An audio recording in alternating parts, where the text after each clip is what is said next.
All right, hi everyone. I hope you've been doing well. A lot has been happening recently, so let's just run through a few things. So, first of all, I did a video on the main channel a while ago now. I say a while ago, it's probably a few days, upwards of a week. Yeah, 31st of October, so just about a week ago from recording this, about making that blood extractor project. And I kind of went straight from lightly talking about it on this channel to actually making it, and then after that doing the main channel video. It was interesting speaking about it. It's a different kind of project because it's very personal. Naturally, the video flopped. Again, I'm on a trend of like the worst performing things ever on the channel. Not that that's important anymore, but it's going to get onto something we're going to speak about. You know, I said I was kind of more interested in doing things just for fun rather than for views nowadays. But it is interesting because that shouldn't really have happened. Actually, we've had a bit of a weird thing now, which is actually quite amusing, where the videos on this channel are starting to get more impressions than videos on the main channel, even though this one's got like 3,000 subs and that one's got like 160,000. And that just goes to show, it's basically proof of the fact that YouTube algorithm relies so heavily on previous subscriber interest in videos. So just by nature of there having been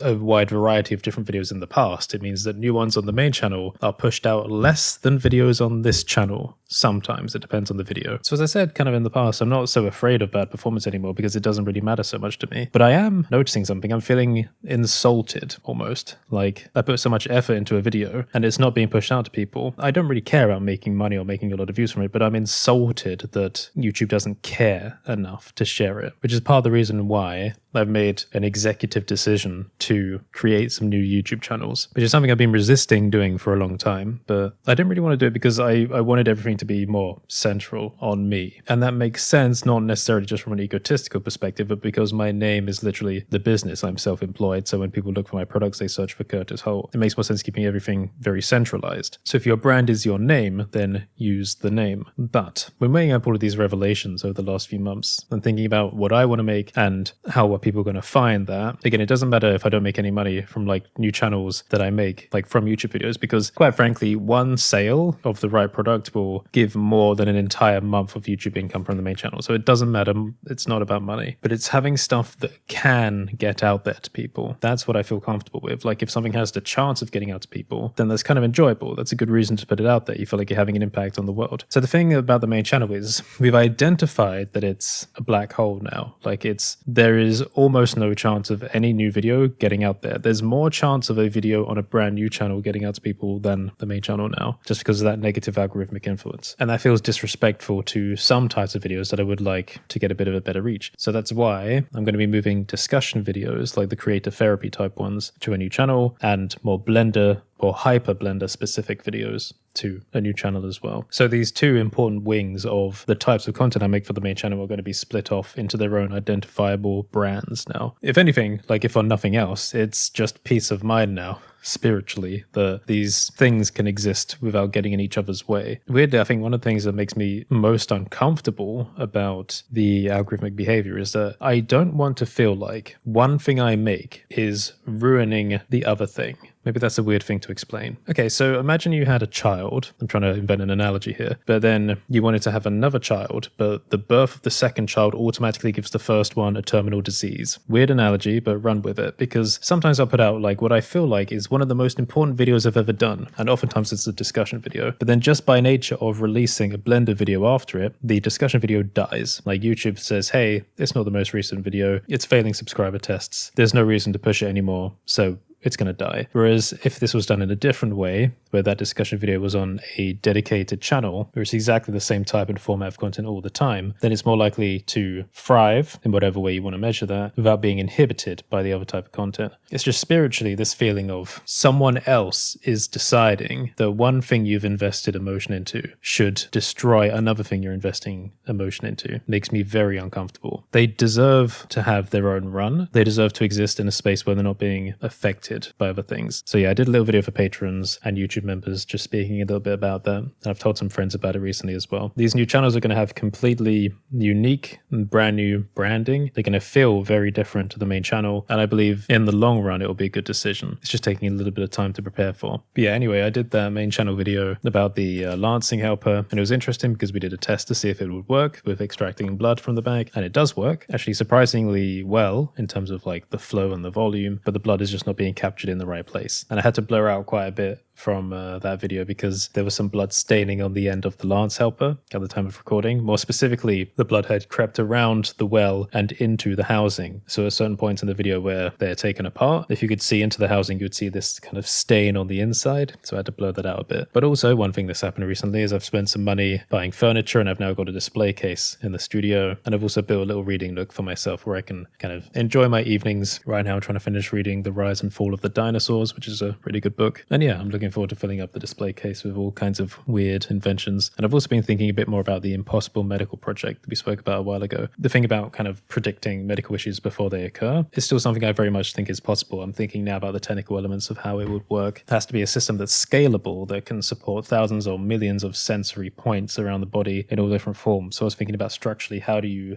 build that in terms of data? And what I thought about was like a node type tree system. So imagine you've got like 1,000 sensors around your feet, your lower leg, your upper leg, torso, etc. Now, any device could only take so many inputs, but if you imagine that you had a series of very small microcontrollers that take in sensors and then also connect to other microcontrollers that take in sensors and then connect to other microcontrollers, so it becomes this layer of abstraction system. What you could do for every microcontroller takes in data through ports, codifies it into some kind of string, byte format, whatever. So it's numerical, but it's got like an indicator at the start, which would be like a character or a series of characters. So on its own, it might be something like T1001 something whatever for every sensor. But then the microcontroller combines them into a string or a longer series of bytes. And then that's passed up to the next microcontroller, which takes all the other inputs in and then combines it into a longer string. And then that gets passed up to the next microcontroller that combines it into a longer sequence of strings. So what you end up with at the very top of the system, assuming that we've got like a parent computer, we'll just say it's on the neck because that seems, cooler from a sci-fi perspective, that's taken all this up. The neck ends up with a long string sequence that basically describes what's been happening for all the data that's been pushed up. So I think that would be the way to do it, although we may need to have some things running in parallel. So I think on a technical level, it's possible. The character indication at the beginning of data would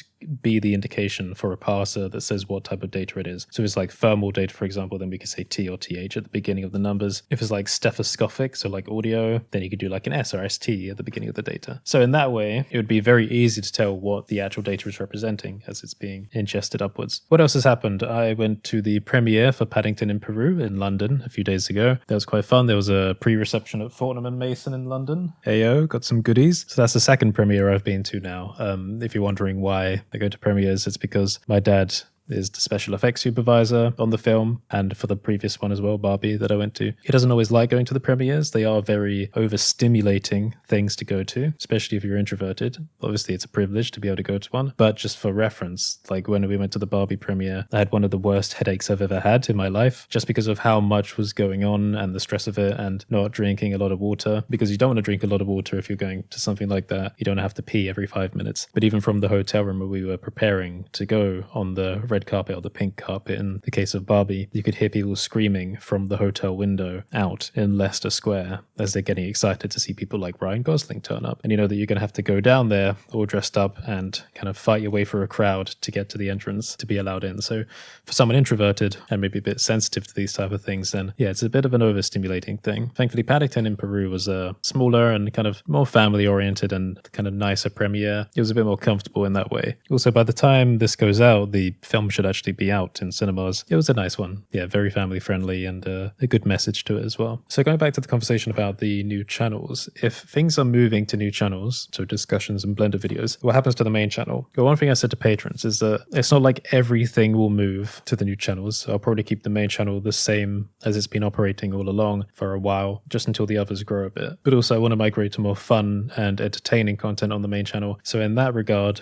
there are some things I want to do that require community involvement. So on the Discord server, I've added a couple of new channels where I can request submissions from people. So for example, one thing that we could do every now and again that would be a fun one would be rating your setups. So that'd be anything like rating your computer setups to rating your like Blender startup files or things like that, or roasting them, tier lists, just fun, odd things. And it'd be funny to get people involved in that. With that in mind, if you're not on the Discord server, then it might be a nice idea to join that so that you can get pinged for when that kind of thing happens. Oh, another channel as well. So there were going to be 3 new ones, and the third one is going to be just for products. So the way I described it to people is that in the same way that major brands or companies like Apple and that have their own YouTube channels where they just talk about products, I will do the same for mine as well. So that's where trailers and breakdowns for products and stuff like that will live. And again, it's not like that stuff won't be on the main channel. It's just that sometimes when I do things for the main channel, I feel bad about always pushing my own stuff all the time, when really I shouldn't. It's again this kind of thing where I feel like content needs to be respected, or it should have more respect for the effort that goes into it. And sometimes I feel bad about pushing my own things that I've made on the main channel, which shouldn't be the case. So there'll be a place specifically just for pushing the products all the time. So if people want to subscribe to that, if they like trailers for products and those kinds of things, then they can do that. And this kind of gives people more intricate control over the things that they can be notified for. So if you want to have like